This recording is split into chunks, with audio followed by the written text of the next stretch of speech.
बिहार का चुनावी माहौल चरम पर है और आज एलजेपी के राष्ट्रीय अध्यक्ष चिराग पासवान का जन्मदिन भी है। अपने जन्मदिन के मौके पर ही चिराग पासवान ने इमोशनल कार्ड खेल दिया, साथ ही एक बार फिर बीजेपी से जुड़ा बड़ा दावा कर डाला। तो बीजेपी को लेकर अब क्या कह दिया चिराग पासवान ने, इस रिपोर्ट में देखिए। बिहार विधानसभा के पहले चरण का मतदान हो चुका है। अब दूसरे चरण पर सभी की निगाहें टिकी हुई हैं और इसी बीच नेताओं की बयानबाजी भी तीखी होती जा रही है।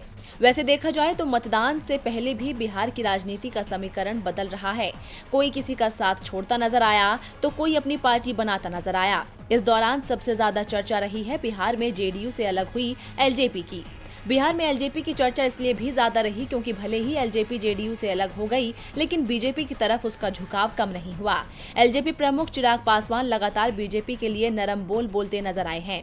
आज एक बार फिर चिराग पासवान ने बीजेपी को लेकर बड़ा बयान दे दिया है। दरअसल आज चिराग पासवान का जन्मदिन है। इस मौके पर जहां उन्होंने पटना में स्थित प्रसिद्ध पटन देवी के दर्शन किए और विधानसभा चुनाव में पार्टी की जीत के लिए दुआएं मांगी, तो वहीं अपने पिता रामविलास पासवान को भी याद किया। इसी के साथ चिराग ने एक बार फिर बीजेपी के साथ सरकार बनाने का दावा कर दिया। चिराग पासवान ने कहा कि पहले चरण के मतदान के बाद ये साफ हो गया है कि प्रदेश में बीजेपी और लोजपा की सरकार बनेगी। चिराग ने साफ शब्दों में कहा कि प्रदेश की 12 करोड़ जनता ने बीजेपी और एलजेपी की सरकार बनाने का फैसला ले लिया है। बता दें कि बिहार चुनाव से पहले लोजपा एनडीए से अलग हो गई थी। चिराग पासवान ने जेडीयू के खिलाफ लेकिन बीजेपी के साथ चुनाव लड़ने का ऐलान किया था।